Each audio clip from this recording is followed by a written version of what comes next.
What is it like when you hear the media pick you as one of the guys not to make it out of the first round? I like it. I feel like it motivates me. Yeah. I read everything. Like Really? Oh yeah. I love the negative. Really? Yeah. I don't know why. You're not a negative guy. No, but I feel like that stuff motivates me because like my whole life, everybody said you're not going to make it and you try to prove them wrong. Mm-hmm. So yeah, I like that. There was a guy yesterday I saw, that Randy the plumber. Have you ever seen that? Oh, yeah. The loud guy. Yeah, he said, not a legitimate shot. And I was like, oh, man, I bookmarked it. Following is a production of Dirty Mo Media. All right, so Chase Briscoe's out in the lobby. We're going to bring him in here in a minute. I'm excited about this conversation. Always cool to be able to get a current driver in the room and to talk about whatever we want to talk about. A lot of times when we have some of the veterans or some of the guys that are retired, we go through a sort of chronological, this is my life story, and we get as far as we can before we kind of burn out or we get to the finish line, whichever comes first. But with the current driver and everything that's going on in the sport, I got some questions. I want to ask about playoff formats. I want to ask about soft tires. I want to ask about schedule changes and all those things. So this will be pretty fun. Chase Briscoe is a likable dude, good racer, having a great year at Joe Gibbs Racing, and I'm looking forward to this conversation. So let's just go ahead and get started. Got Chase Briscoe here on the Dale Jr. Download. It's been a minute since we've had you in here. I don't know if I've ever had you in here for your – did you come in here and tell me your whole life story? Yeah, part of it. We did it the day that I got announced going to Cup, we did it. That's right. We had a different table, different room. Yeah, it was way different. Now life's different. Yeah, for sure. Yeah. But thanks for coming by. I know you got a lot of things going on, getting your ass geared up for the playoffs. Yeah, what's life like these days? Well, it's a little bit of chaos at home, having twins and an almost 4-year-old. I think the 4-year-old. How old are the twins? They'll be a year old in October, which is crazy. Does not seem possible, but they're not as bad as Brooks is at this point because he's just into everything. Being a boy. Yeah, and then he doesn't realize how fragile still his brother and sister are, and he's tackling them and throwing them on the ground and stuff. I'm like, dude, you gotta calm down a little bit. So that's been chaos, but other than that, it's been good. On track's been really good. At home, it's still been good. It's definitely been a big adjustment going from 1 to 3 all of a sudden. Yeah. What are twins like? You seeing any of the fun yet? Because they're still probably too young to be different. No, they're different. Yeah. Yeah. What do you see? So our boy Cooper is the trouble child. He's the hard one. Always crying, or he's just super sensitive. And our little girl Colin, she's the easiest. Just chills all the time. Doesn't she was in her bed this morning and literally just laying in there for an hour, just awake but chilling. It's just loves her morning being by herself. Where Cooper, he has to be held all the time, just gets into everything. So they're way different personality-wise. Cool. Yeah. I would say Collins and Brooks are very, very similar, but Cooper is definitely his own demeanor, own personality, everything. So it's wild though, just seeing how different they are already at this age, but how much they still interact with each other. The twin thing is definitely real. What's that? Just everybody keeps telling me as they get older, they have their own little language and stuff that they have, and they have this bond that will always be. And even at this age, it's crazy just how much they interact with each other and feed off each other. Mm-hmm. If one starts wanting something, the other one wants it, and they already will fight over stuff. Yeah. It's pretty interesting. Forgive my ignorance, man, but there's identical twins, then there's twins that don't really. Yeah, there's fraternal. I don't. They don't really take. They don't really physically look identical. They don't, ours don't look alike at all. They don't. Nah, I don't think so. You don't think so? Yeah. Yeah. And plus they're boy girl, but they don't look anything alike. Yeah. Interesting.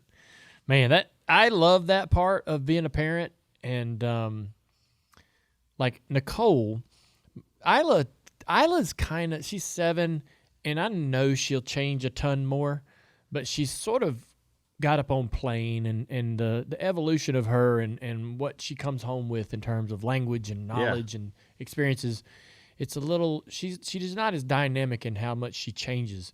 Nicole's still young enough to where like she makes these giant leaps. Oh yeah, how old is right? she? She's 4. Oh yeah, she'll be 5 in October, and so she gains big chunks of development. And you almost, if you go away for a weekend, you know how this is. It is mind. You come home and you're like, holy shit, like they're different. Yeah, you know, I mean the twins like physically in look a couple different. days. But Brooks, yeah, like I'll come home, it can be a day, and he's like saying new phrases and new words. I'm like, I know. For one, where are you even hearing this at? Yeah. So that's I love that part of being a parent, and is like because you don't know what's coming next. For sure on that. And it's always 99% of the time, the thing that comes next is good, right? And it's this cool new development or this new thing they're saying or this confidence in their voice, right, or whatever. So it's pretty cool to watch you go through that too, man. I know you guys worked really hard to grow your family, and the sport kind of was able to live that experience with you alongside of you. The racing has been a work in progress. Yeah. Right. I know it's probably been harder for you than it looks on the outside. I think everybody thought, he's going to go and get in this great car. He's a great driver. He's done a lot with the SHR stuff, and we're not real sure how awesome that is. But he's won races in it, right? And we're looking at your teammates, and they're kind of struggling at times. So felt like that you were getting in a better situation. It took a little while for it to get going, but it's going. Yeah. What's it felt like for you, I suppose, to go through this year? I got a lot of questions, but what's it kind of felt like you've spent your whole life like clinging on to opportunity and creating, when you were driving the Busch car at SHR, you drove it with this sort of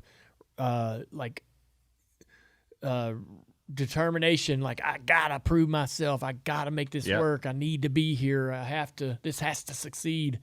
Well, you're kind of now in a place where you're established. Would you say?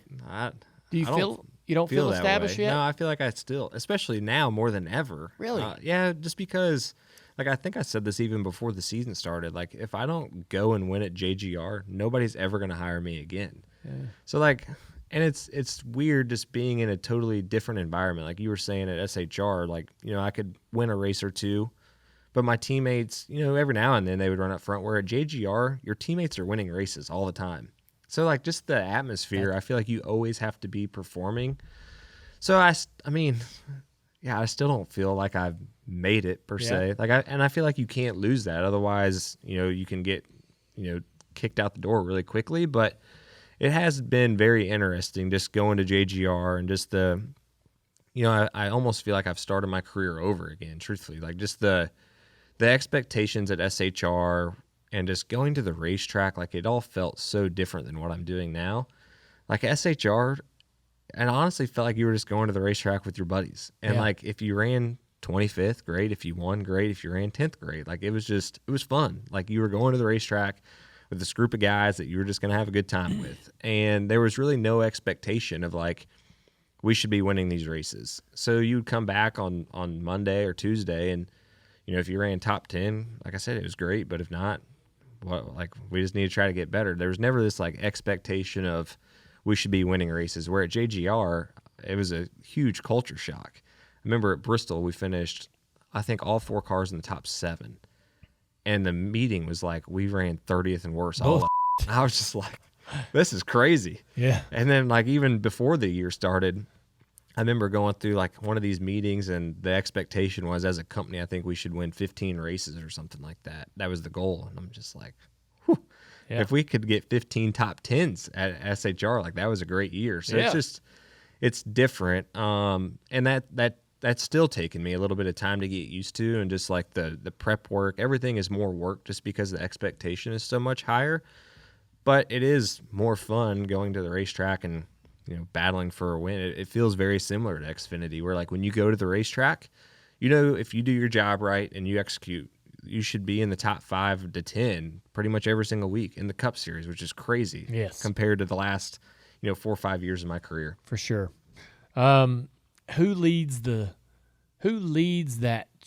energy? Who is when you go into that meeting and they're like, we're not good enough. Cars in. Who's the leader of that energy? I would say Gabe Hart. Yeah, Gabe Hart definitely. I don't know what it was like before him because this is his first year and this is my first year, but yeah, I feel like Gabe Hart is kind of the leader. Always in like our competition meetings, our post practice meetings. He's always the one kind of steering the ship. Mm-hmm. And I don't know what it was like before him, but I feel like he is so big in this role. Like coming from just other places. I've never really been anywhere where somebody steered the ship as much as he has, and I feel like just everybody there respects him. Right, he came straight off the pit box where he was winning all these races. So yeah, it's been a good change, I think. Yeah, the playoffs are around the corner. You're sitting right now at +4. Do you think you're in a good spot? Do you look at the points? Do you not worry about it? Do you just say, hey, 3 races, 1 round, just 1 round at a time? Yeah, I think for me, I've been able to go through this twice before with SHR, and we were always in a way different situation, right? Like everybody thinks you're out the first round, and you kind of have to go just prove yourself that you can even make it out. But I've always went with the mentality of this first round. You just cannot eliminate yourself. If you just run 3 solid races, you should make it to the next round, right? And I think, for us, it's different now because, like, I should be able to go to these 3 races and have a chance to win, where at SHR, it was more just try to maximize the day, right? So that changes things, I think, a little bit. But, yeah, I think for us, I would love to have more points. I think the playoff structure this year, or the playoff points, is way different than any other time I can remember, where it's, like, really, really top-heavy, and then the rest of guys all have the same amount of points. On top of each other. Yeah, so it's going to be, I think from that standpoint, very interesting just to kind of see how it plays out. But, yeah, I feel really good about it. I think it's great tracks for me. I feel like as an organization, obviously JGR is pretty good everywhere. So, yeah, I think if we can just execute, which is what we've done, I feel like the last 2 or 3 months, then we should be able to make a run at it. But a lot can happen, obviously. What is it like when you hear the media pick you as one of the guys not to make it out of the first round? I like it. I feel like it motivates me. Yeah. I read everything. Like really? Oh yeah. I love the negative. Really? Yeah. I don't know why. You're not a negative guy. No, but I feel like that stuff motivates me because like my whole life, everybody said you're not going to make it and you try to prove them wrong. Mm-hmm. So yeah, I like that. There was a guy yesterday I saw, that Randy the plumber. Have you ever seen that? Oh yeah. The loud guy. He said not a legitimate shot, and I was like, oh man, I booked You can't give that guy any time. I like it though. Oh man, it's tough. We have to sit here we sat here on our show yesterday and had to pick 4 that wouldn't make it, and it ain't fun because honestly, I like all the guys. I like 95% of the people that race in the Cup Series. There's a couple guys that I think are just jerks, but hopefully I'm not one of them. No, yeah. they're just kind of, I don't know about them too much, but it's tough because you got to decide like who you don't think, and then they'll tell you, like they'll get mad at you, and sometimes they don't tell you, but sometimes they do. Like Truex used to always get so sensitive about it. I'd say if I said he had a bad day or he messed up, or he'd go, man, what the hell? Yeah, I like it. He always had a chip on his shoulder about it, my media work. Well, I will say you're the first person that I felt like said that we were a legit team. Somebody like 3 or 4 weeks ago was like, hey, what do you think about Dale Jr. saying you guys are a legitimate title contender? I was like, I didn't know he said that. Yeah. I kind of like to think about, so it's like stocks. Like I'm not a stock guy, but you got to predict in media. You kind of got to be a predictor, right? Like you got to kind of see something that's about to happen.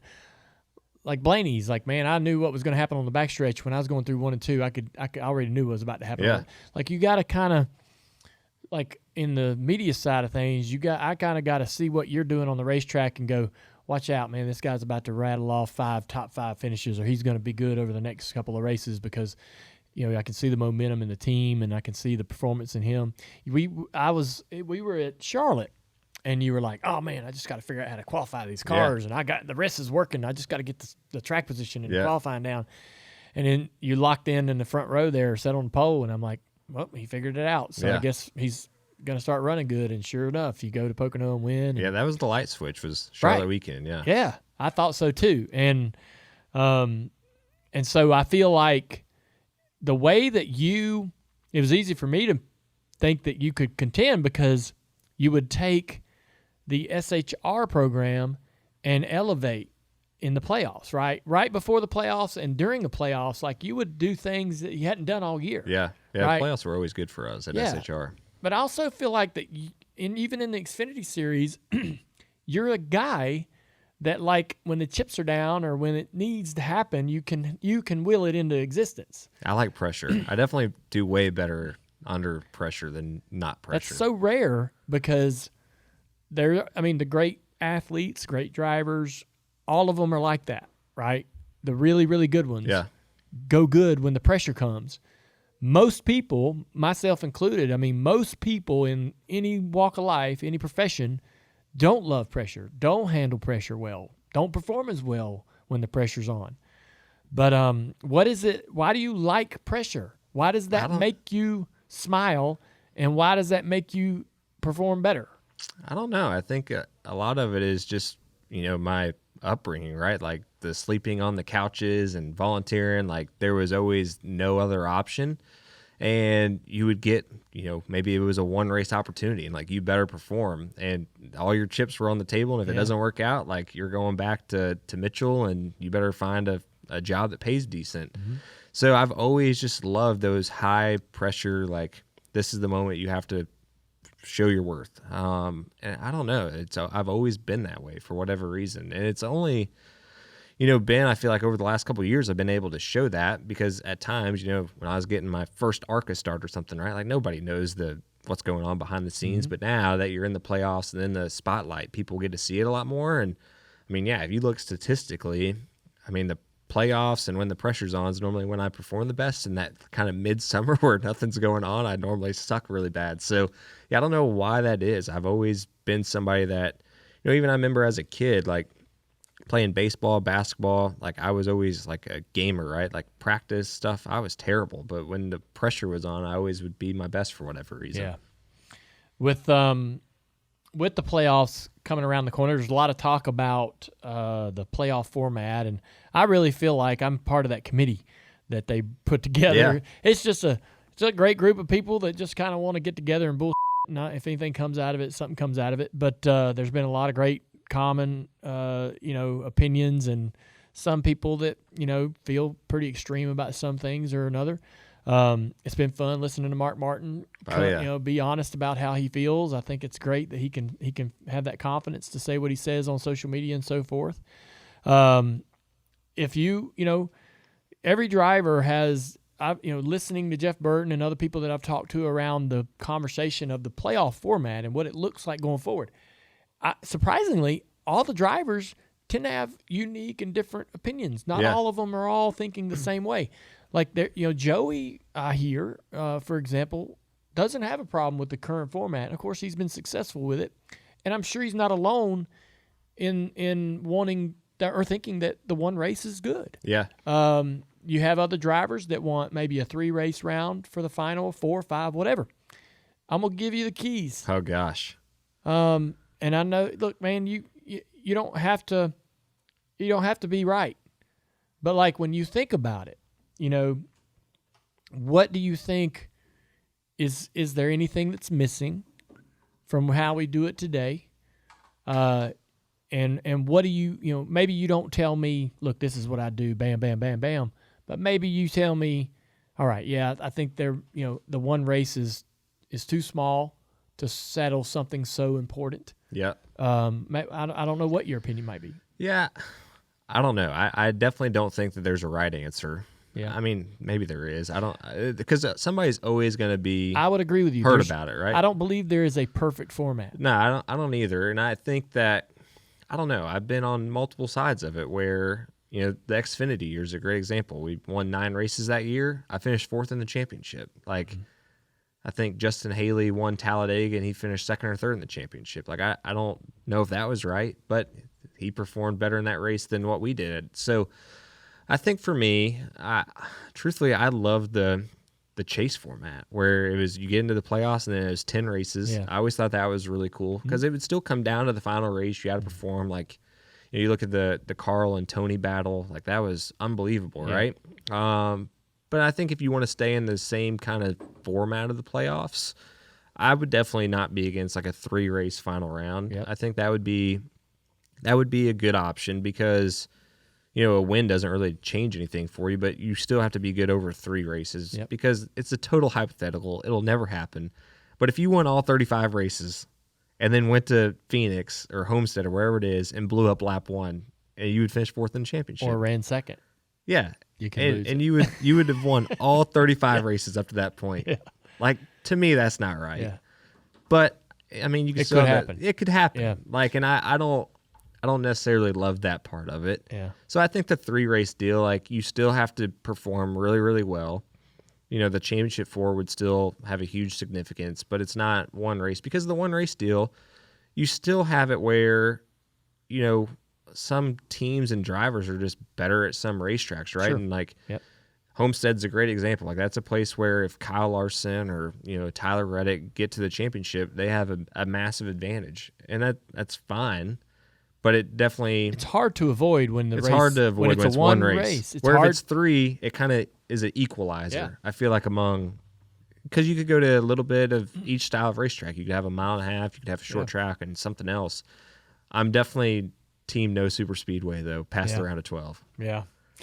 I don't know if you'll be able to. I don't think I'll win live that on one, that team. Yeah. but that would be my vote. Yeah. I think that there's I agree with you. I thought the original Chase, I wasn't sure about it when it came around, but I thought the original Chase, looking back over what we've experienced over the last handful of years, the original Chase was great. But I also agree with you that there's a balance, I think, and some middle ground between today and the original Chase, where it is a 3 or a 4 race final round. And I think that honestly, if we all can agree, there is no perfect idea. There's no like magic, solution to this. I think we could all kind of get somewhere where we all can be really happy. And I actually think that's going to happen. One of the things that we'd like to do on our show is we got Darlington coming up. Yeah. Good track for you. Yeah. Has been up till the spring this past. What happened in the spring? I don't know. We were terrible. Dude. That was the worst race of the season for us as a team. I picked you in my manufacturer parlay. I think we'll be all right. Yeah. So good. in the at Darlington we do a manufacturer parlay. Where we basically say, all right, this will be the top finishing Toyota Ford. It's tough, and we've only won this once, and people can tell the bet on FanDuel if they want to. But I picked you, Chase Elliott, and Busher. Like, I feel like that's got a chance of hitting. Yeah, the predictor that Russell has, Russell. It says Elliott's going to finish third to fifth. But, Chase is always good there. Yeah, and Busher's probably. Busher's been really good there too. Picking a Ford in the predictor or in the hard. parlay is tough. Yeah, it is. There's a lot of them too. Yeah, it's easier, I think, to pick the Chevy or the Toyota because there's way less of us. Yeah, that are like contenders. I feel like. But I think coming into Darlington is a track where you could again like continue to show like this this team's a contender. You got some great memories there. I know you say you didn't run good there last time, but what's different now compared to 6 months ago? I definitely think I just have a better understanding of the car and just what I can get away with and push and just how it drives, like the feel of it. What in the hell is so different?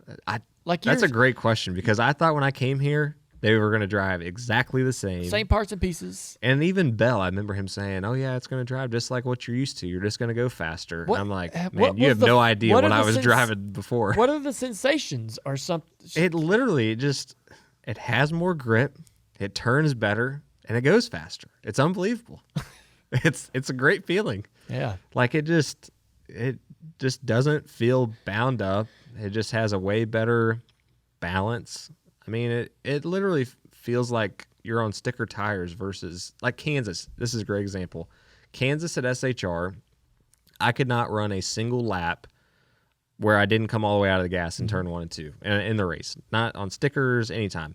Lap 30 to 40 on tires, I'm carrying more throttle in a JGR car than I could in an SHR car. Damn. And I can almost run dang near wide open all the way around 1 and 2 on stickers. Like, I could have never done that. Just the setups or whatever. Like, they just have so much more grip and capability. It's mind-blowing. And I feel like that's where qualifying, like, that's been the big thing is, even at SHR, I feel like we would qualify really good, but we would be, say, 6th to 10th. So people don't really notice how good we're really qualifying, where now the car just has so much more capability, it ends up being fastest. And you've spent the first half of the year, I'm asking a question. You spent the first half of the year getting out of the car going, damn, I underdrove it. It had every more. time, yeah. every single week. Like Texas, getting into 1, like I had a pretty good idea of where I'd always had to lift in qualifying. And I went there, and I lifted. And as soon as I lifted, I was like, what have I done? I could have ran wide open, I think they wanted to. Like, it's crazy. Really? Just the capability in the car, yeah. The NASCAR playoffs are here, and so is your chance to bring the intensity home. Celebrate every pass, pit stop, and photo finish with a collectible car from Lionel Racing, the official diecast of NASCAR. Built for fans who live for the chase, Lionel Racing Diecast is the ultimate trophy. Each car is precision crafted, featuring authentic paint schemes and hand-applied decals. Plus, each 1/24th scale diecast is part of a limited edition run, making every piece a must-have for true collectors. Whether you're riding with Team Larson, backing Team Hamlin, or cheering for an underdog to take it all, Lionel Racing has the diecast that reps your favorite playoff driver. Follow along with us throughout the playoffs to see which drivers advance and which ones don't. We'll feature these diecasts on the set here at the Dale Jr. Download. Now through the end of September, get free U.S. shipping when you purchase the Cup Series diecast of a NASCAR playoff driver. Just go to LionelRacing.com and use promo code PLAYOFFS. That's promo code PLAYOFFS at LionelRacing.com. We get kind of critical on this show sometimes about the product on the racetrack, particularly short tracks, road courses, the fuel mileage stuff at Daytona. But we took a soft tire to Richmond, and we had a race everybody, for the most part, was happy with. Yeah. Speaking of observers, fans watching, and myself included, the tire, this soft tire. Yeah. Do you think it's a difference maker? Yeah, I think so. I mean, it definitely makes a difference. You know, it's just hard because the field is so tight that Richmond, I think, would have been way better if we would have had to run longer. Like, we were just getting to where it was going to be good. And then how many laps does it take for it to just start to get good? Probably 30 to 40. Okay. Yeah. Yeah, like the first 30 to 40, really, like Martinsville, for example. Yeah. I mean, the first 50 laps, you just are right behind the guy and you can't do nothing. Yeah. But after like 50 to 80, it starts getting pretty good. But then you pit, so you never get to the good stuff. Yeah. I felt like Richmond was the same way. Like, you were just about to have where there was this huge deviation in lap time, and then we would all pit for tires, so you wouldn't get to see it. And even this week, it'll be a little bit of the same. You know, we're only going to run 30, 40 laps, where if we had to run like 60 laps, oh, it'd be wild. Right. You'd but have the final guys coming stage, you get into those scenarios, Yeah, right? yeah, Where a little bit, a little longer. Yeah. They're talking about taking this tire to New Hampshire, which I think is exciting. Yeah, I think that'll be good. Dude, New Hampshire's kind of been this weird like phenomenon when with the previous generation of car, you had to run right in that middle lane and you couldn't touch the seams. Yeah, or anything. now you run up top. Freaking A, man! You That's guys awesome. are going up into this like 1980 sealer Yeah. up at the top. It's got some grip, too. Right? Yeah, it's awesome. This old sealer that's been there from 20 years ago when I raced. And y'all go up there and get into that stuff even higher than the modifieds run. Yeah, it's so cool. I remember, I think it was 2 years ago. Yes. Me and Eric Jones, like, just kept creeping up. Yep. And you're like, oh, man, that's got some more grip. Yeah. And then I think it was Cindric. I just committed one time. I went 4 wheels, like, outside of the patch on that old stuff. And I freaking ripped his doors off. And I just started pointing up top. And then it just came in. It was like glue. I remember watching. I was in the booth that day, and it started at the back of the pack. Yeah. like everyone in the rear of the field started doing it, and y'all started kind of like moving forward and driving up into the top 20, and then you saw the whole field like start to adapt. You know, it was like, wow, all the conversation on the radio must have been like wide ass open. All the spotters. When it rained last year, we were like on the fence. I remember it was so cool. Yeah. And even Richmond, we've got to where we can kind of run up by the Dale Jr. lane. Yeah, I love top line Richmond. That's fun. Yeah, so I'm excited about seeing how New Hampshire does. That that third groove or whatever you want to call it was there even without this tire. Will this tire even maybe allow for some an even wider racetrack? That'll be pretty cool to see. Daytona would look completely different than what we've been seeing at Talladega and Daytona. We know that you didn't need fuel in the first stage. Is that like a nice approach that we could take? Yeah, I think so. It definitely makes it where you run hard. You have to run hard. Yeah. Because everybody starts saving fuel immediately if if at the very drop of the green flag to start at Talladega and Daytona. But this weekend, we ran hard the whole time. There was maybe 10 to 15 laps of fuel saving. Yeah. But other than that, you were running hard. You think it's a little bit of the first stage being shorter or, not having to worry about fuel, but also just the luck of how the cautions fell? Yeah, I think the cautions were definitely some of it. But I almost think too, like, I don't know, maybe I'm ignorant for thinking this, but I feel like when we all start and we just are like balls out from the get-go, like the fuel saving mentality kind of gets forgotten in the second stage, like by half the field. So then it just naturally, we all run harder, because normally when you start lap 1 of the race and you're running 40% throttle, like it just, like your mindset is just stuck in that till the very end of the race. Yep. Where I think this time, like we were all going hard from the beginning, that there were still guys fuel saving in the second stage, but the front of the field was all still kind of running hard. Yeah. And maybe that was some of the difference. I don't know. But yeah, I think we did get a little bit lucky with the cautions, just how they kind of fell to make it where guys still had to run hard for the most part. I heard on the radio that Chase Elliott said that tires matter. We know this is, Daytona was a repave, and it's starting to maybe lose a little bit of that grip, and balance is starting to maybe play a role. You were behind the wheel of the car this weekend. What did you feel? Yeah, I personally did not have that, but I know Bell in our competition meeting, he was like, man, tires made a huge difference. And I thought my car was really good, so maybe that's why I didn't necessarily feel that way. But I definitely think it's aging. I mean, I feel like the track just in general has a little less grip, but I didn't feel like the tires were wearing out. Just like I said, I thought my car was really good, but it's definitely getting slicker. Like you can feel it. Yeah. Yeah, I mean, old Daytona was a blast. You chased the car It was all so over. rough looking. Golly. It was rough. But it was fine. The way you couldn't take the next gen out there and drive over those bumps. No. But our cars, you had to spring them to be able to handle the bumps. But it was a lot of fun. So James Small, I'm great friends with Truex. We've been friends for a long, long time. And so my understanding of James is, I would say that I don't really know if I know him. Yeah. Because I've always kind of had this, well, Martin's always right, because he's my buddy. Yeah. And they would win races. They would also have, some tough days, and they would vote, they'd get on the radio and get a little vocal.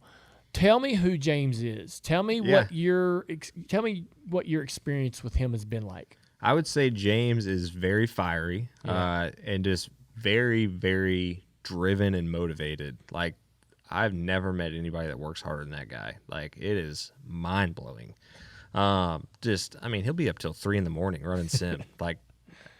Eats, sleeps, and breathes racing in the 19 car, going as fast as possible. And I think he definitely, because he's just naturally like very wiry and competitive, that it comes off sometimes very, I guess, aggressive, like just because he wants it so bad, and he's putting in so many hours during the week. But it's been good. I think for me and James, James is very, like I said, just very competitive. So from that standpoint, I don't really know if I know like James the person, because he is very just work driven all the time. He doesn't really do a whole lot outside of crew chief and race. Like, I know he plays pickleball here and there, and he works out, but other than that, all he does is work. Like, they don't have kids. He's got a dog, but other than that, like, literally all he does is work. That is it.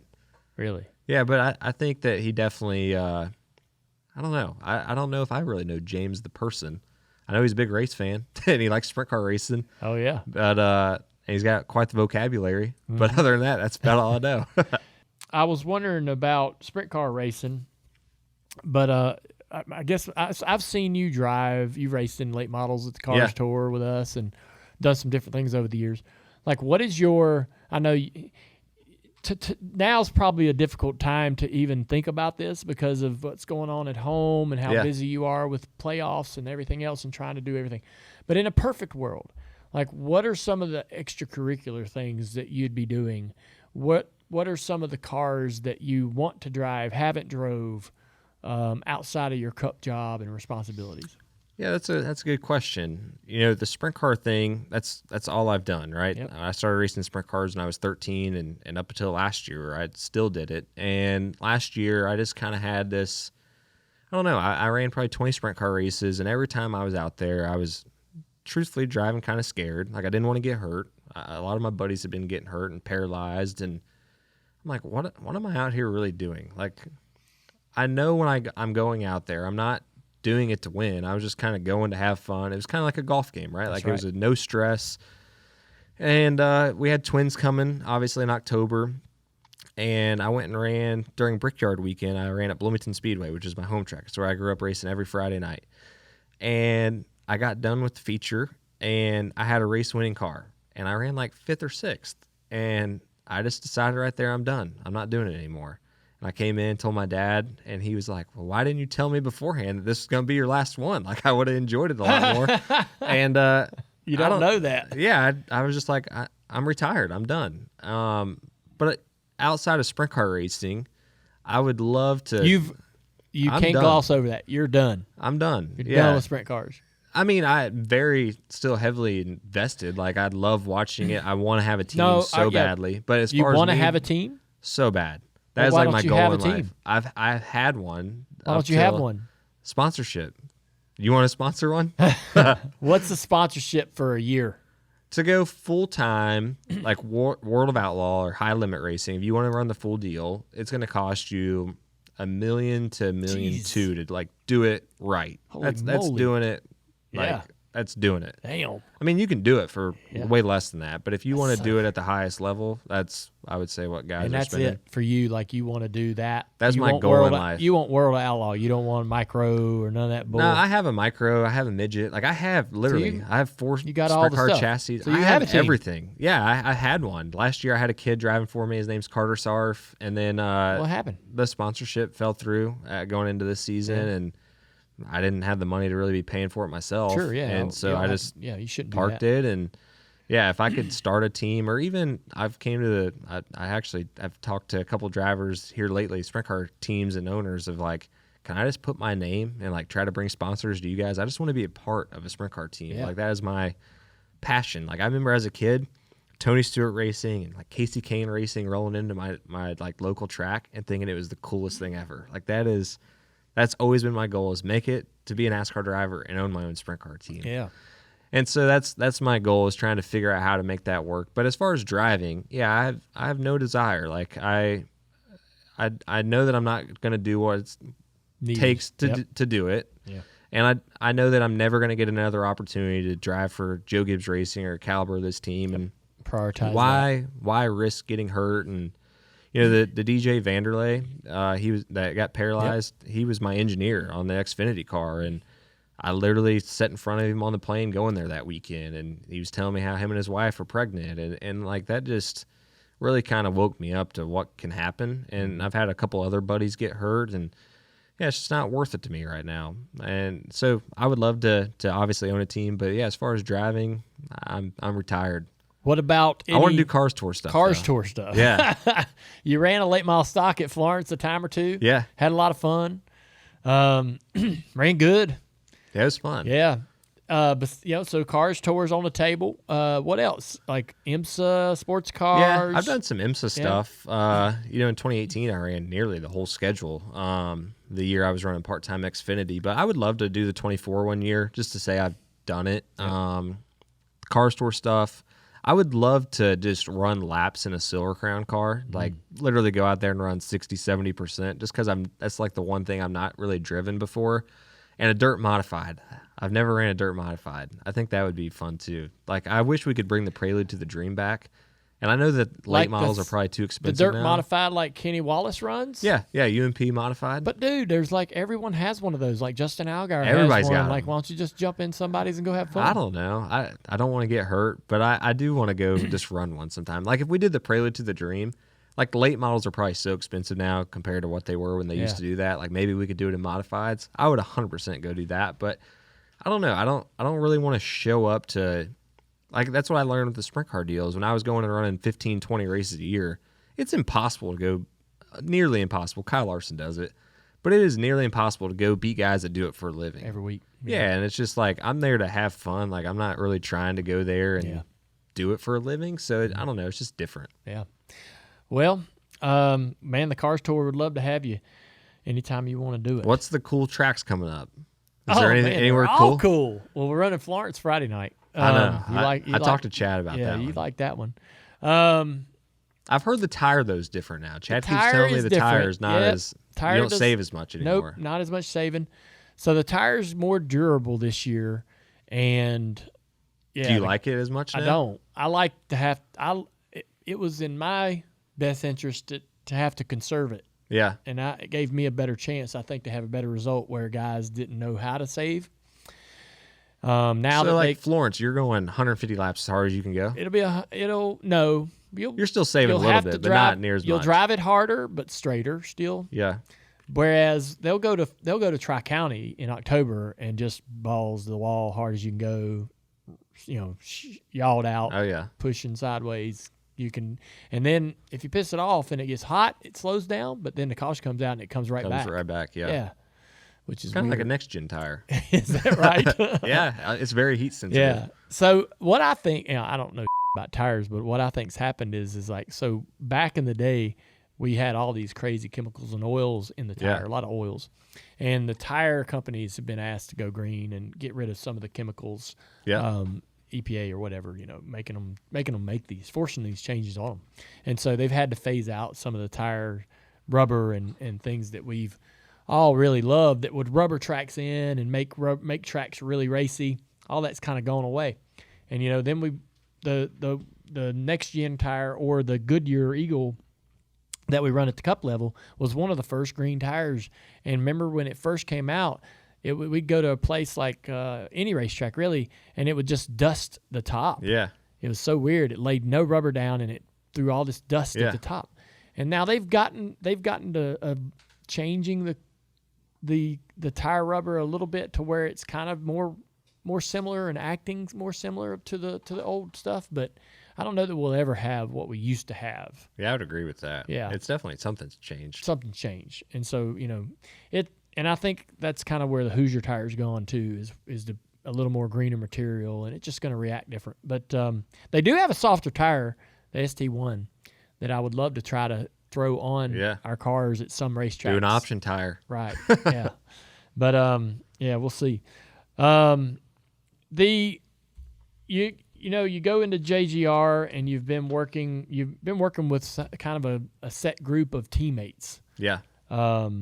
For all these years with Stuart Haas, and now you're with a new group.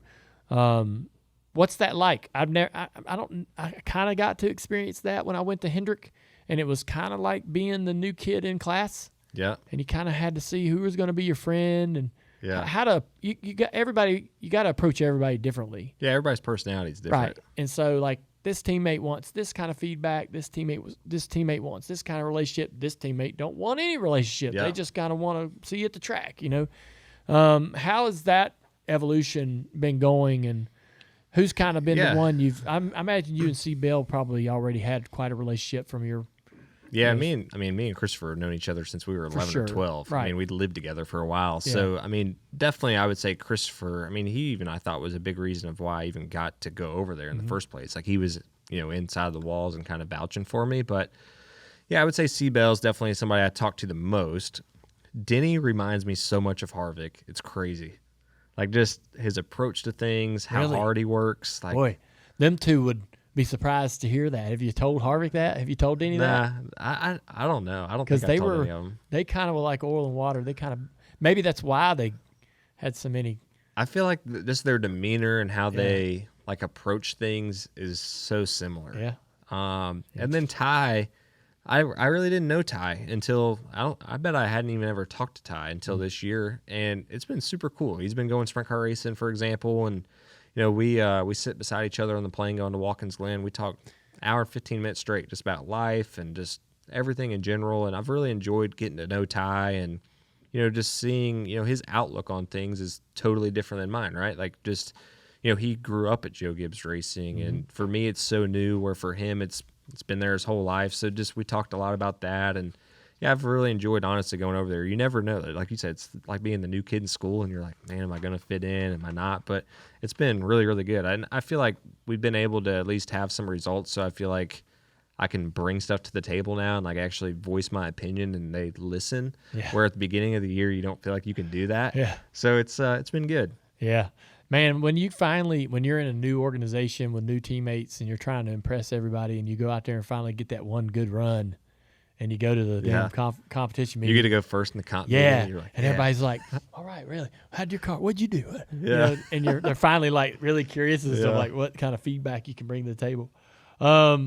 We talked about the playoffs and formats and all that stuff. We got a new schedule for next year. I don't think anybody really – I don't know how – you're a driver. You live it differently, I think, than fans. I'm a fan, so I kind of see it and go, oh, that's cool.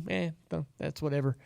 But as a driver, did you see anything in there you were like, oh, damn, or that I like that, or I'd rather have that? I like the 2 off weekends. The San Diego thing's going to be awesome. Yeah. I got to go out there and do that video. So we got to like go see the base and like see where the track's going to be and get to hang out. Did you really get to like kind of like look and say, hey, this is track? Yeah. What's it going to be it's like? going to be. What did it remind you of? It's going to be so cool.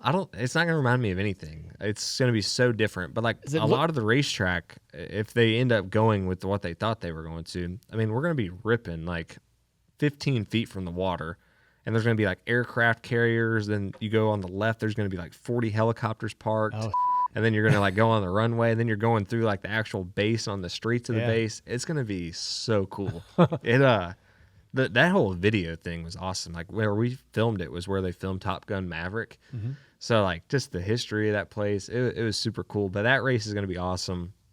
The Chicagoland, I'm pumped for that. Yeah. That place is going to be like Homestead and Kansas mixed, as long as they don't repave it or do something crazy like Iowa. Let's hope they don't.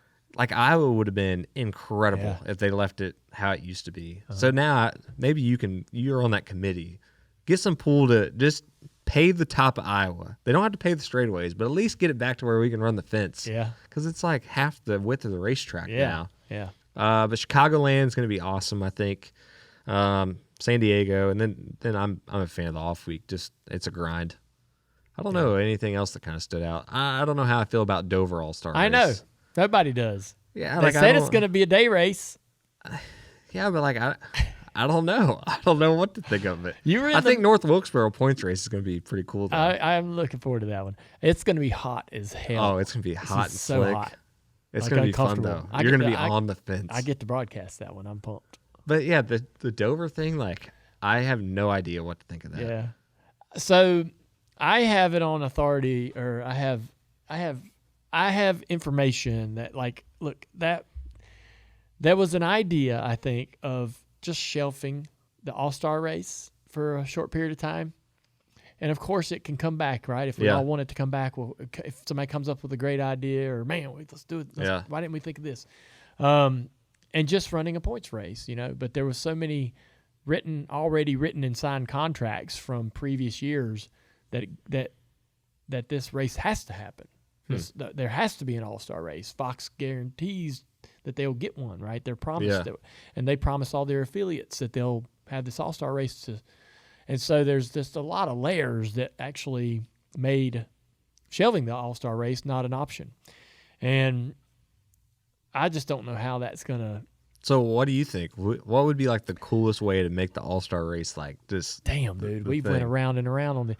I've went around and around on this with Marcus. And it's not I almost feel like you could take the All-Star race and the Clash and almost mash them together. Yeah, I agree with that. Let's have our All-Star race in the winter, same time we had the Clash. Yeah.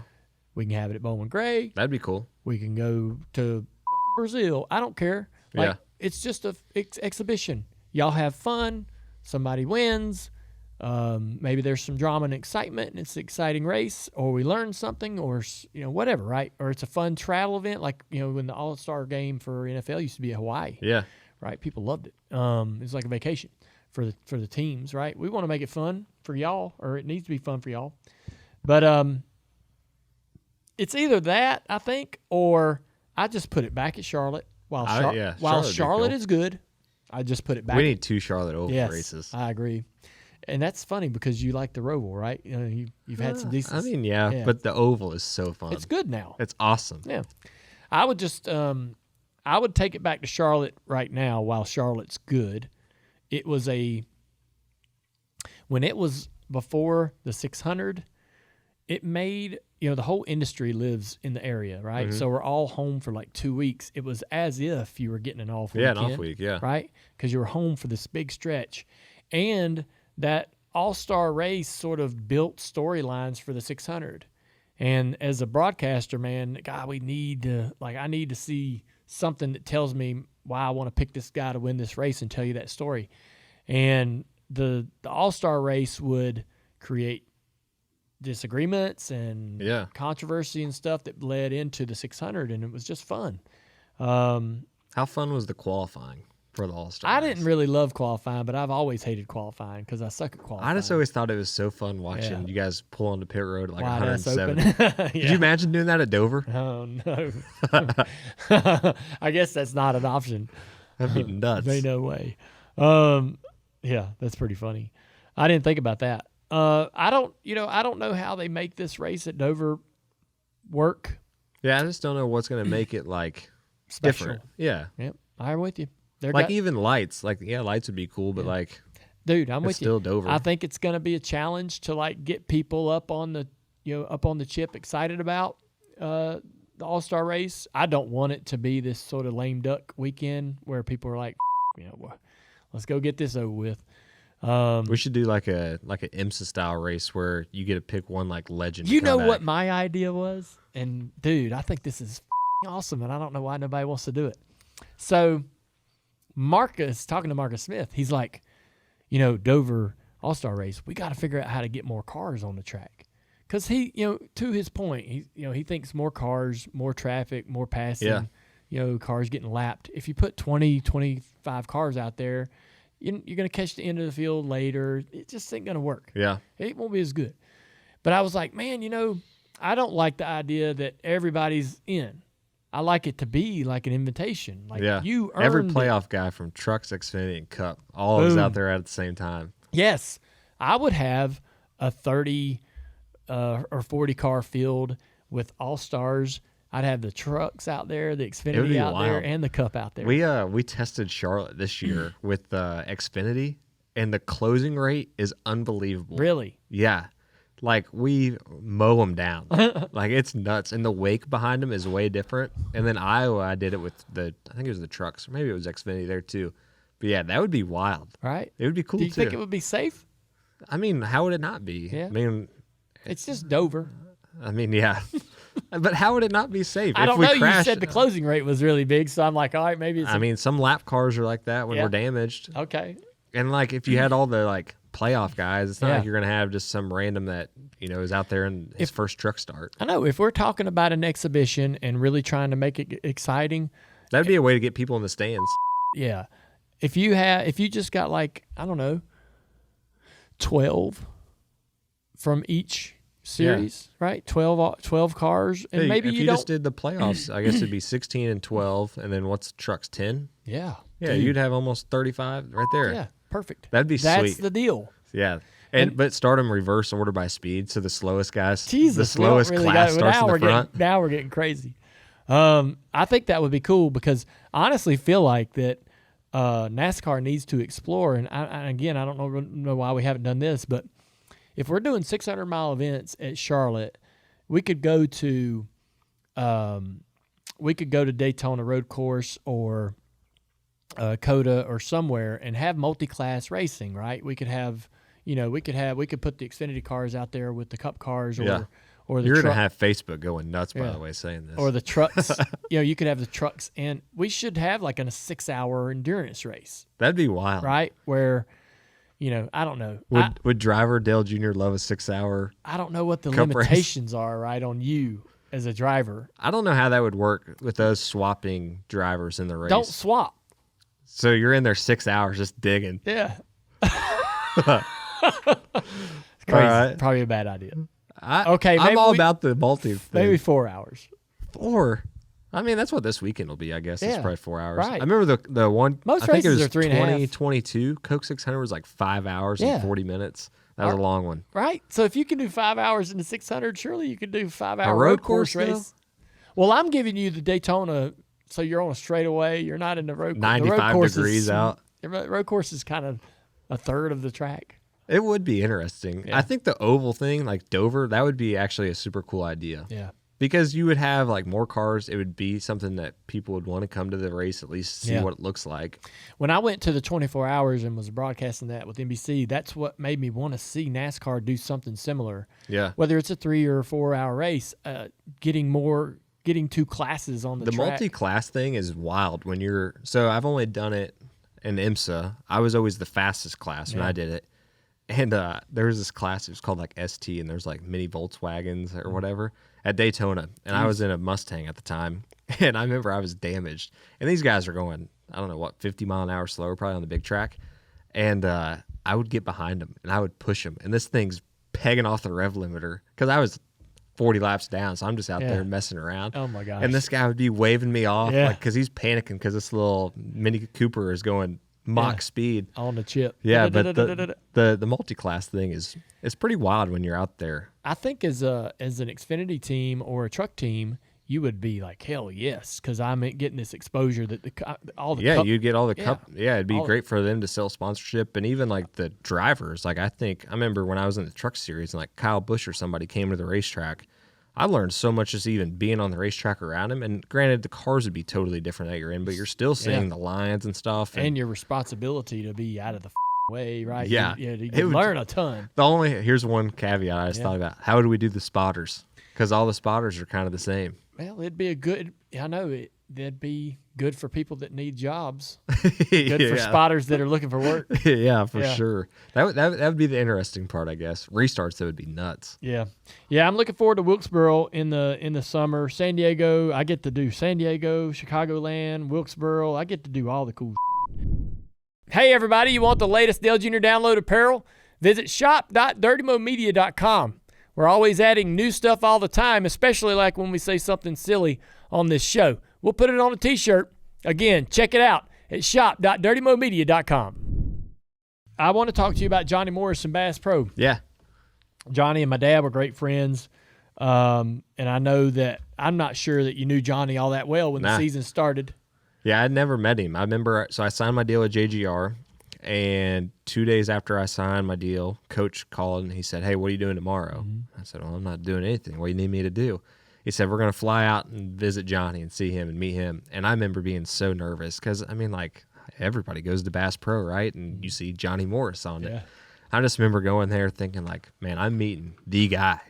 And just, like, absolutely hit it off with Johnny and JP. It was just, like, I'd known him my whole life. And then now, I mean, almost every single weekend, Johnny will call me before or after the race, and he's all pumped up, and me and JP talk, and it's crazy for me, just the difference at the racetrack. I feel like the confidence I have just wearing like the Bass Pro brand, like on my uniform, versus, not that my other sponsors weren't, but like, the Bass Pro Shop, it is like the ultimate American brand. Like you see it everywhere. That's right. And when you're a Bass Pro Shops guy, like, people just instantly are like, man, he must be good. Must be good. Yeah. Yeah. It's like the Red Bull, hats. It's just like that confidence has done a lot, I feel like, for me. And just, I've got to do so many cool things already just because of being a Bass Pro Shops guy. Like, I got to go bass fishing with Kevin Van Dam. Like, holy crap. Yeah. Like, just. Were you into fishing? Yeah. I've always been into fishing ever since I was a little kid. That's great. Yeah. So it's been it's been a curse for me now to have that little discount card because I go all the club time. Card is badass. Yeah, I go all the time. Dude, listen, I'm not saying this just because he does sponsor our cars too, but I'm the kind of person that before I met Amy, dude, I walked around with a $20 bill in my pocket. I didn't leave the house with anything more. And I really wouldn't need I wouldn't run into anything during the day that would require more than $20. And so having a credit card was ridiculous. I didn't know nothing about them, didn't want them, didn't know how they worked, and didn't know the difference between a debit and credit, and didn't, and so it took me a while to really get to where I had a credit card and would use it. And Kelly would even have to encourage me, like, this is a business expense. Like, when you're on the race weekend, take this card, use this card. And I'm like, oh, it's too much trouble. I'll just carry some cash, right? And but so that's my mentality my entire life. But I got this club card, and Johnny's like, man, we need to really get you to talk about this club card. And it's on the hood of the race car here at Junior Motorsports. And I'm like, all right, yeah, we'll talk about the club card. I don't know what the this club card is. I start using it. And I was like, I was gonna get some night vision goggles, and they're freaking. What are you using night vision goggles for? Well, how do I say this? So we have some predators on the property. Yeah, and coyotes that we need to take out. Yeah, and so I've got a collar, and then I've got binoculars. So I'll have one person on the binoculars, just casing the field, and then I've got the scope on the gun. But if you're just there with the scope, you really can't see everything, right? So I don't want this son of a gun to walk up on me or walk up on my collar and spook anything. So I got a real damn good reason why I want to kill this coyote, I'll tell you that. But that's another story. I went on the website to see what it's expensive, right? And I'm like, they are expensive. How much is this going to cost? And I saw I had all these freaking points. Oh yeah, that I'd been accumulating for months. Yeah, see, using this Kelly card. was helping you all Dude, along. I bought the binoculars. I got me some damn camo, for nothing. Yeah, free. Yeah, just your points. I know. It is pretty cool. This don't make sense, man. It doesn't make sense from his side, but the math ain't mathing. But it is cool.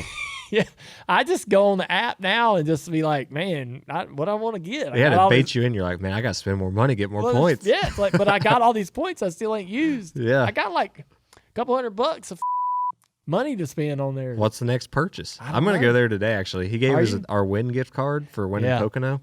I don't know what I'm going to buy yet. We gave out Bass Pro Shop gift cards to all the employees after the 100th win at Junior Motorsports, and so they've been using that. But yeah, I need to go to the store. That's what I'm going to do today. I want to get a new compound bow. I just got one. Did you? Yeah, I got a blackout. All right. Man, I need to get This is my first year bow hunting. I need to get a blackout, I guess. Yeah. You like it? Yeah, so far. Yeah. What kind of sights on it? Just whatever comes on. It already was ready to rip. Yes. So Truex, he has a sight that's digital. It's clear, and the digital pops up on it. Mine's you turn not it on, and mine just got the 4 little, red, dots. green. Yeah. Bow hunting, I'm excited to start bow hunting this year, but just even going out in my yard and practicing, it's fun because you're sitting there trying to make everything precise, and you make a huge difference just in everything. That's why I like bow hunting, is because you literally can just grab the bow and run out in the driveway and fire off a few rounds and yeah, it is fun. My son will be outside riding his go-kart or something. I'll just be over there practicing. Yep, plunking away. Truex can hit a dollar bill at 100 yards. That's insane. He is wildly good. I'll tell you the best ever is JP, Johnny's son. I bet he can shoot anything. Dude, John Paul's unbelievable. Well, that's what he does for a living. It's nuts. He's literally the heir to Bass Pro Shops. Yeah. It is crazy. He better be a good shot. I was sending him pictures and videos of my form, and I was like, I need you to tell me what I'm doing right and wrong right here. Yeah, that's pretty cool. We got some land in Ohio. We're going to go in October. I probably go hunting. I plan to go once. Yeah. And I hope that I have success. And if I don't, maybe I get to go again. But a lot of times it's just one trip a year. You got some good ones up there, I bet. We do. We've had that land up there in Ohio for about 7 or 8 years, and I think I've got $3 off of it. But You don't have any down I'm here? pretty particular. I mean, there's not really big bucks down here. I got to shoot a 160, 170. I got to shoot a big, giant one. Yeah. I'll let the rest of it walk. I'll let the 150s walk all day long. Oh, yeah. Yeah. If I'm going to go through the whole process of tracking that thing down, dragging it out of there, skinning it, taking it to the processor, tagging it, doing all the bullshit, it's going to be worth it. What's the biggest one you got? I think I got 170. I got a 170 from Missouri on my wall at home. Oh, that's cool. Yeah, pretty nice. I missed a 170. It was probably, I don't think it was 180. It was 170, I'd say, but I missed it in Texas last year at Rusty Rush's place. Yeah. I can still just picture it. Yeah. Ah, stings. That sucks. Was it a bow? No, this was a rifle, but it was like pitch dark almost and pouring rain. Yeah, it was. Where will you go bow hunting? At my house. Yeah, here in North Carolina. Really? Yeah. I mean, there's nothing big here. Where's your freaking house in North Carolina? What county? I'm basically South Carolina. I'm in Union County. Gotcha. I'm like almost to Darlington. Yeah. I'm right near Pageland. Damn, dude. I mean, so in 94, 95, 96, well, 94 mainly, 95. My late model shop was in Marshville. Okay, yeah. And I would drive down there, and then we would cut from Marshville over onto the main road, whatever that is, that goes through Pageland. Yeah. And the 4-lane there. And that takes you all the way down. Yeah, Highway 74? That's right. Yeah. No, 74, then you get off. 601? It goes through Pageland, whatever that highway is. I know exactly which one you're talking about. Takes you through McBee and all that. Yeah, Going to Darlington. Dude, that's the worst. That road. But you live down there? Oh, yeah. I'm way down there. It took me an hour and 25 minutes to come here. What the hell? It's an hour drive to the shop. Right. What the freak? Why did you buy land down there? How much cheaper. Do you got? We only have 17 acres. But then, like, I have connected to ours. It's like 300 acres that the guy lets me hunt. Uh-huh. So, I mean, it's quite a bit down there. Who's this guy? Just a neighbor that happened to be there? Yeah, so I How long have you been there? 3 years coming up on. Okay. Recent. Yeah, so I'd hit a buck probably 2 years ago, and I was tracking him. Did you build a house or buy? No, it was crazy. We'd been looking for land, and we were like, we want to, have land with a pond on it and a house and all this, and we'd been looking for land, and it was like 2 years ago. My wife sent me this link to a house, and she's like, "Hey, my friend just sent me this. It's in Monroe, which is where my wife's from." Yeah. And so we went and looked at it, and it was like literally what we would have built. And this guy had built it. It took him 3.5 years to build it. It was going to be his dream house. He was going to live there. And him and his brother got in like some big argument and a lawsuit. And he's like, I can't afford to do it now. And he had to like fire sell it. Damn. And so, yeah, we live like 5 minutes from her dad, 5 minutes from her brother. All her family's down there. Yeah, because my whole family lives in Indiana still. So when we had kids, we were like, well, we need help. Yeah. So we moved close to them. And yeah, I actually kind of like driving an hour to the shop, as weird as that sounds, because you can kind of like decompress and you can get work done and like call people. And before, we lived in Harrisburg, and it was 10 minutes to go to Stewart Haas. I couldn't get anything done. Like when I would leave the shop, I was already back home. So just, I don't know, I kind of like it. Yeah. Damn. I'd check that place out. There used to be an old dirt track down in Monroe. My granddaddy raced at. Yeah, I've heard of there was a track there, like Starlight Speedway. Yeah, something like that. Yeah, I think it was at the fairgrounds. They were telling me. Yeah, some good history down there. Some good racing history. Man, I've enjoyed this conversation. It's been a lot of fun talking to you.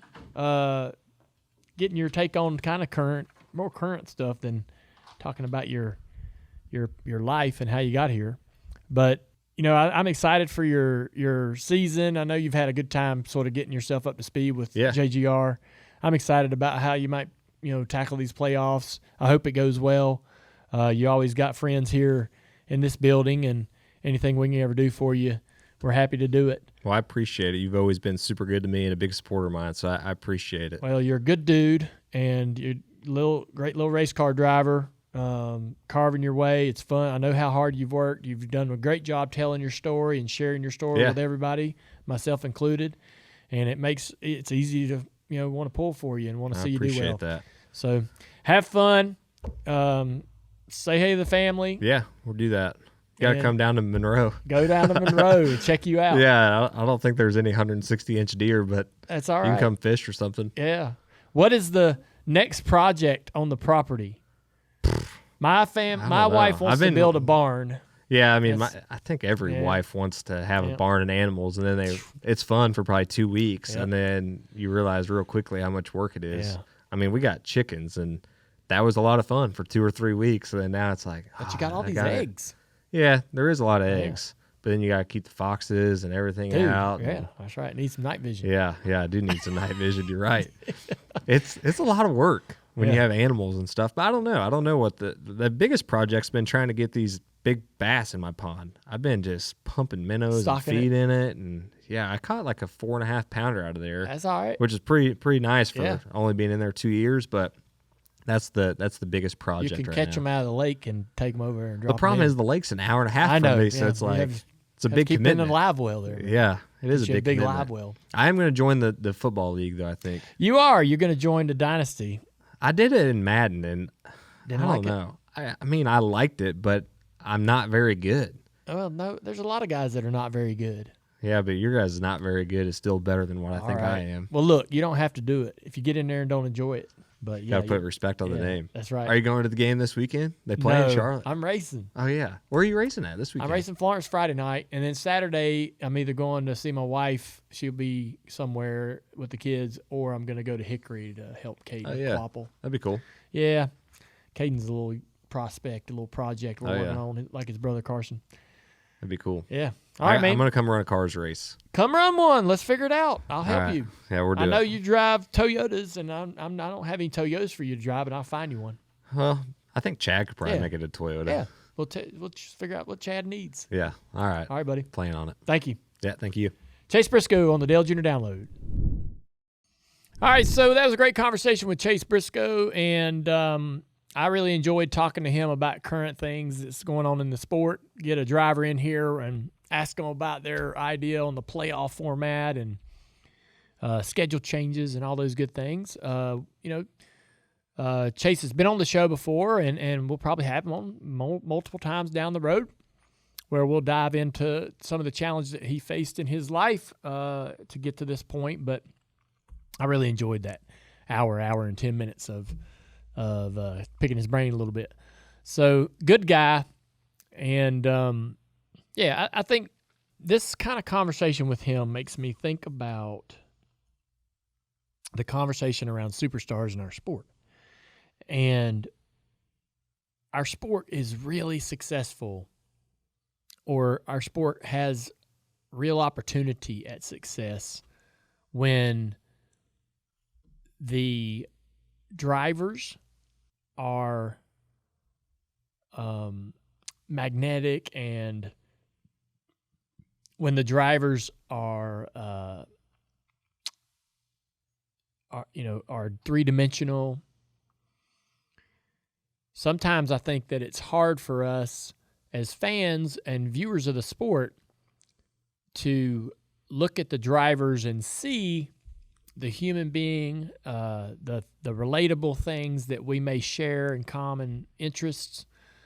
You see the name, the car, you see the sort of caricature of the driver behind the wheel and on the race weekend, and how he may be pitched by his PR sponsors, so forth, right? And I think that what happens for me is like, if I don't get to have this conversation, if I don't get to have the conversation like this with Chase, like, I can't really get into it. I can't connect to it. I can't fall in love with it or be fascinated by it. And so I love the chance to really talk to a guy like Chase and some of the current drivers, because, man, I really do get to see the depth of the individual. I get to really understand whether I think they're, a decent human being, which is important, right? I know it's funny, but if it's important if you're going to be a fan of somebody, that you think that they have good character and good morals and make good decisions, right? And so, I love these conversations. I really enjoy. I think he is a great example of a driver in the field that you want to see do well. Universally, I believe there are tons of people that would love to see Chase Briscoe succeed than not. And it's because, and I was hesitated to really dive into it or even talk about it. He's lived some very personal, difficult moments in front of us. And so, I think that we all became, we all got on board with, man, really want to see this guy succeed. Really want to see this guy, make it happen, because he's had to, he's had to deal with some real, that was hard to deal with. And so, and he talks about being good under pressure. I love that story about, I can't relate to that.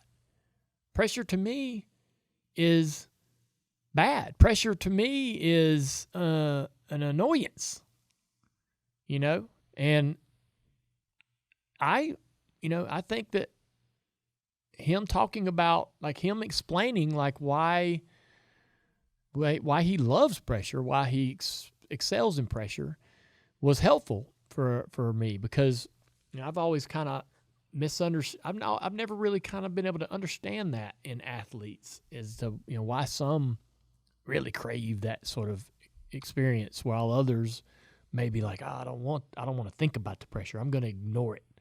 It's just another race, right? This is just another football game. This is just another play. This is just another race car. And some people really crave, like they want to think about the pressure. They want to live in it. It elevates them. So just some really cool, fascinating conversation. And he's a good dude, good little racer.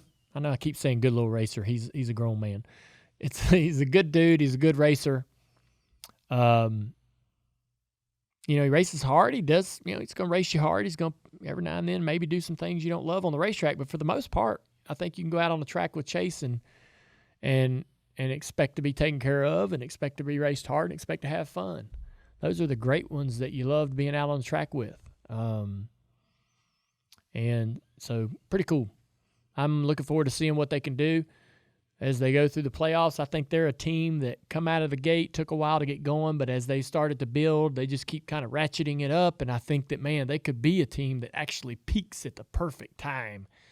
Now, I don't know if I don't know if he's a championship contender, but man, he could spoil some people that are in this playoffs. And I think that would be a great year. I think if he comes out of here,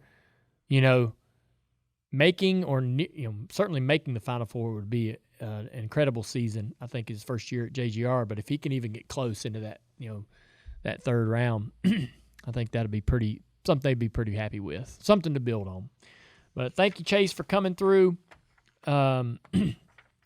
It's always, even when we get the call-ins on Tuesday, we get the race winner call-in for like 10 minutes.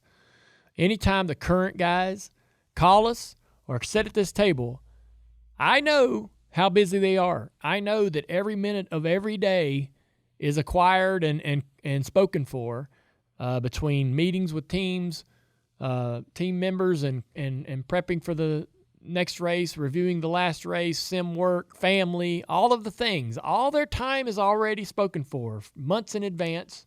So I'm very thankful that they would give it to us here today at the Dale Jr. Download at Dirty Mo Media. It's time for the white flag. The Teardown was live on YouTube and Twitter following the race on Saturday night.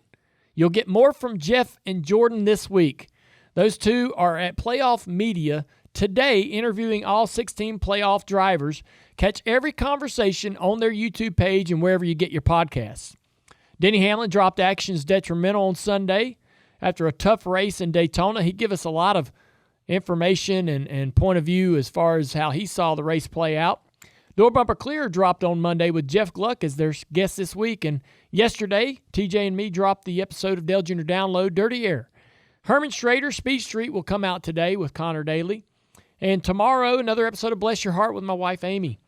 Plus, our episode of the new Dirty 30 series will drop on Friday. It's a 30-minute recap show to get you up to speed on everything that we talked about this week on Dale Jr. Download and Bless Your Heart. There'll be some weeks in the future where we're starting to drop in nuggets from Actions Detrimental or Door Bumper Clear. It's basically going to be a catch-all for highlights of all of our shows in 30 minutes. So if there's a show maybe you missed, or if you're just trying to, if you're taking the week off, you're on vacation, whatever, and you're not going to do a lot of podcasting, Here's your 30-minute recap of all the great moments available every Friday. And so we just started this series. Go check it out and see what you think. Tell us what you think. We want to make it what you want. We'll see you tomorrow for Bless Your Heart.